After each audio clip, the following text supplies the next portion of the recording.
What's up, guys? I got Greg Gabriel back here for a quick video asking his expectations for the 2025 season, whether that's what guys to be watching as we go into training camp or things to watch early on in the 2025 season that fans could keep an eye on. Well, there's a few things. I mean, number one, it's obviously a winning season, and at worst, challenge for a playoff spot.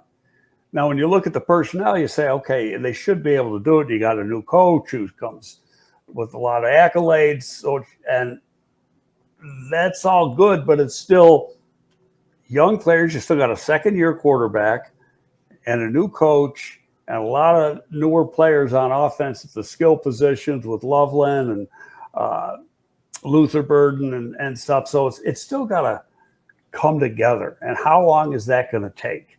And they probably got to pare things down before you rebuild it to make things a little simpler and get you into a game with smooth sailing.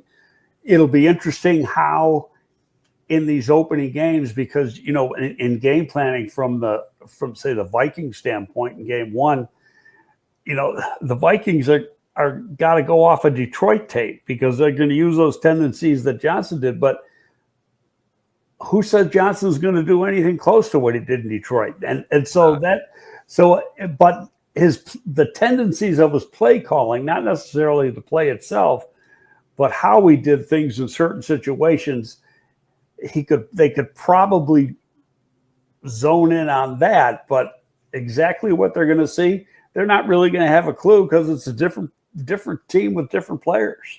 Yeah, I love, and he's going to build an offense around Caleb Williams and the talent he has here. And there's more playmakers on offense. I think maybe you don't have quite as much speed. I think you have more speed overall, but you don't have the game breakings. I don't think we have anybody that's as fast as Jahmyr Gibbs and Jamison Williams. You might have guys that are close, but those guys would probably be the two fastest players on our offense if they were in Chicago. Probably. I wouldn't argue with that at all. But, I mean, all of our guys, you have 4 guys, DJ Moore, Luther Burden, Rome Odunze, Olamide Zacchaeus. Yeah, I think what's Loveland, like a 4? I think he's probably a 4-6 guy. So, who knows? He was never timed. So I just look at how they play as compared to everybody else. And, he runs pretty good. He's smooth. He's a very smooth athlete who runs patterns like a wide receiver. He breaks down at the top of the route really well and comes out of the cut very quickly. So he's almost more like a big wide receiver than he's not a traditional tight end. He's a move tight end. I mean, a couple people said he was a top 5 route runner in this class, and that's including wide receivers. So he's a guy who extremely talented and is going to be a weapon in the passing game. It's really, it gets down to, and I'm not being pessimistic. It's just more my years of experience with this. It's how quickly does it all come together? Yep. And that works on defense too, because the scheme's going to be different. And you got some new players, especially along the defensive line. And it's how these guys come together and work and how they're going to work the rotation on the defense.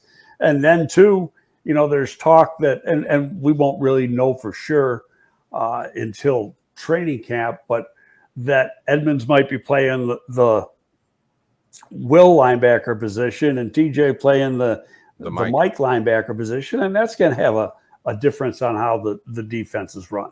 Yeah. And then the offensive line, that's one you could really talk about the offensive line, because that's probably the one spot on a roster where guys have to play more as a unit than anywhere else. Those 5 guys really have to come together. They have to build chemistry and they have to gel together. We have some veterans there, and I believe Drew Dahlman and Joe Tooney specifically are really going to help out the younger guys. And I think Darnell Wright can take a big step forward this year, but it still might take them a little bit of time to gel. They're not going to come out of the gate and be a top 5 offensive line just learning to play with each other. No, but they've had time together. The fact is, they're veterans, and Jackson too. And Jackson has played in the offense, so it's not like this is new to him.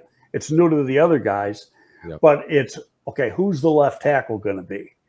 And whoever it is, Thuney's going to obviously help him out tremendously. But if you go to what Pohl said, I'd like to have it set by the first preseason game. But is it going to be set by the first preseason game? And when you look at that and you say Braxton has missed everything in the offseason, and their quote is he may not be ready for the start of camp. Well, if you want it ready for the first preseason game, that's 2 weeks after camp starts. That means that almost rules out Braxton Jones. I know, but is that really the case? I mean, theoretically, he could be ready for camp too. We just don't know. But then is it, okay, how are you going to have a battle? Let's say Braxton can't do it, and you're going to have a battle between Amagaji and Trapillo. How do you have a battle when the first 4 days you can't even hit? It's like the off-season program. And so my thinking is anyway that you're really not going to know that line until more the second week of the preseason than the first. Mm-hmm. Where that first preseason game, if Braxton's not ready to play, they could realistically have Ozzy Trapillo and Karan Amagaji split the reps 50-50. Oh, yeah, for sure. That whole game. And whichever guy, if Ozzy comes out and looks great, he's going to be the favorite for the job and probably start week 2, or they could rotate him. But if Braxton's not ready for that first preseason game, I think that's really going to put the odds against him of trying to win a job. And that's something fans should definitely watch as we get to training camp. Where's Braxton Jones? Is he coming back? And are the Bears going to continue rotating evenly between Trapillo and Karan Amagaji, or is one of the guys going to end up being a favorite there after the pads come off?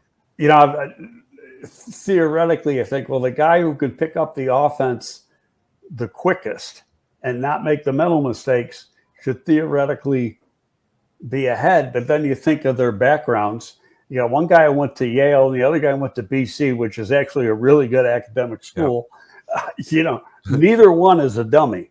No, they're both athletic. They're both powerful. Yeah. They're both young and hungry. They're not going to make the mental mistakes that say like a Braxton made coming out of Southern Utah.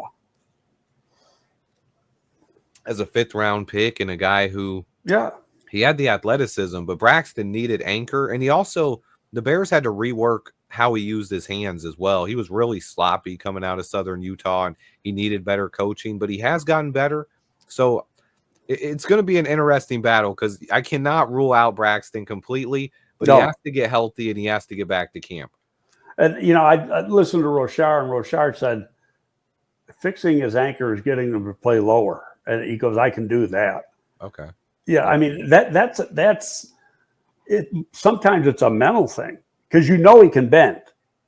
You see him bend with his pure athleticism, but it's actually bending that knees, getting your body used to playing in a more, let's say, seated position where you're down more, because then you have that power to anchor. Where if you're up tall like he is a lot, then your lower body, you're taking away the power you have in your lower body.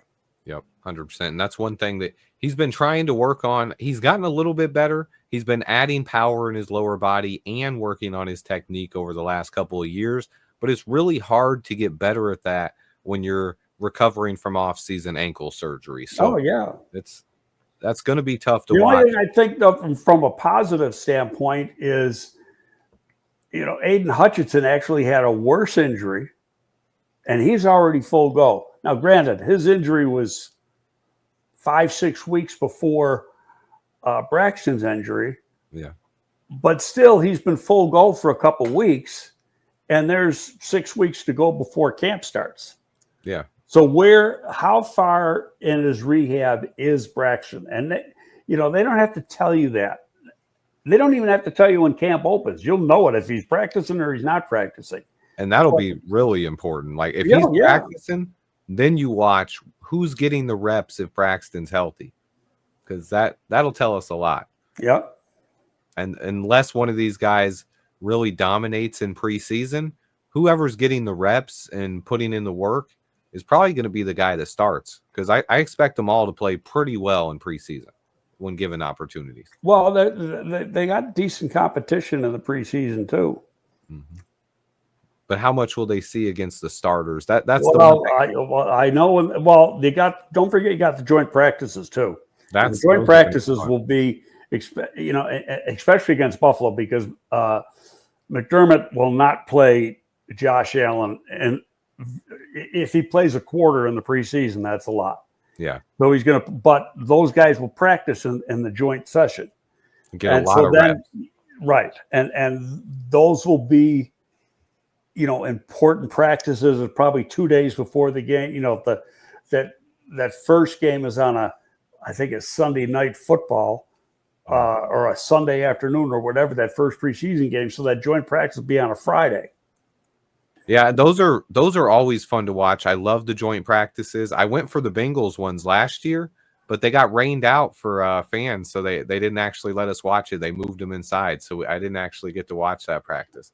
Where do the Bengals practice? They have their facility now for camp? It was go down to Kentucky. It was in Chicago. It was at Chicago. Oh, okay. Yeah. They actually came over.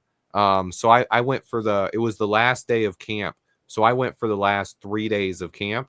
It was like the 13th, 14th, and 15th. And the 15th was supposed to be the joint practice, and it got rained. It rained, and they moved it inside. So I just left early. But it was still a good time there, and I love the joint practices, and I can't wait to see more. I'm hoping that the practices against the Bills this year will be fully available to fans, and we'll be able to check those out. But I'm with you as far as expectations for this season. This is a team that should be battling for a playoff spot, at least playing meaningful football later in the season. But you want to see growth all over the place on the offensive line and with this coaching staff. And now part of it, the expectations say, well, okay, you had a rookie quarterback in Houston with a fairly new coach, and they got to the playoffs. And then last year, you had a rookie quarterback and a new coach in Washington. So from that standpoint, you say, well, then they should be able to do it here. But not every situation is the same. Yep. We at least want to see a much better team on the football field. We want to see coaches actually developing players getting better in front of our eyes, and this football team getting better at least towards the end of the season. Once we get to training camp, we'll be talking about it a lot more. But Greg, as always, I appreciate you joining, man, and the fans love hearing from you as well. Well, thanks for having me. I appreciate it, my man. No problem, man. Bear down.